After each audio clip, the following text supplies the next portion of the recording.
सवाल, आखिरकार मध्य प्रदेश में अगला वन मंत्री कौन? रामनिवास रावत ने हार के बाद इस्तीफा दे दिया। सूत्रों के हवाले से खबर मिल रही है, नैतिकता के आधार पर इस्तीफे का जिक्र हुआ है। विजयपुर से 6 बार के विधायक रहे रामनिवास रावत हार गए। कांग्रेस से बीजेपी में शामिल हुए थे, वन मंत्री का पद मिला, उन्हीं के चलते बाई इलेक्शन हो रहे थे। बाई इलेक्शन में अपनी सीट नहीं बचा पाए। अब सवाल यही कि मध्य प्रदेश का अगला वन मंत्री कौन? उनके मंत्री बनने के बाद बहुत सारे नाराज हो गए थे।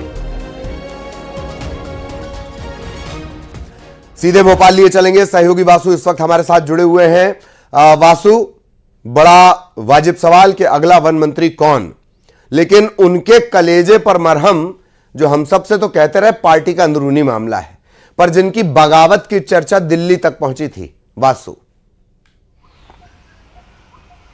बिल्कुल, देखिए, नागर सिंह चौहान का जिक्र मुझे लगता है कि आप इशारों में ललित जी करना चाहते हैं, और चूंकि वही वन मंत्री थे और जब रामनिवास रावत कांग्रेस छोड़कर बीजेपी में आए तो मंत्रिमंडल का विस्तार हुआ और वन मंत्री का जिम्मा जो है उन्हें सौंपा गया, और फिर एक बड़ा डैमेज कंट्रोल बीजेपी को वहां पर कहीं ना कहीं करना पड़ा था। हालांकि इसको लेकर बीजेपी ने लगातार यही कहा कि ऐसी कोई नाराजगी की बात नहीं है, तो पार्टी का और सरकार का इंटरनल मैनेजमेंट है, मुख्यमंत्री का विशेष अधिकार है। लेकिन अब चूंकि रामनिवास रावत उपचुनावों की तस्वीर जो तासीर होती है उसके विपरीत उन्हें हार का सामना करना पड़ा है। विजयपुर में बड़ा सियासी उलटफेर हुआ है। उपचुनाव में अक्सर ये देखा गया है कि सत्तारूढ़ दल जो है वो जीत जाता है, लेकिन एक बड़े नेता, एक कद्दावर नेता जिन्होंने लोकसभा चुनाव के दौरान अपनी मूल पार्टी कांग्रेस का दामन छोड़ा था और बीजेपी में शामिल हो गए थे, बीजेपी में शामिल होने के बाद वन मंत्री उन्हें बनाया गया था, उन्हें अब हार का सामना करना पड़ा है। और कांग्रेस के एक आदिवासी नेता मुकेश मल्होत्रा, जो संभवतः किसी बड़ी पार्टी के सिंबल पर ये पहला चुनाव लड़ रहे थे, उनके हाथों उनको शिकस्त का जो सामना है वो करना पड़ा है। और अब लगातार इस बात की चर्चा सियासी गलियारों में शुरू हो गई है कि वन मंत्री का जिम्मा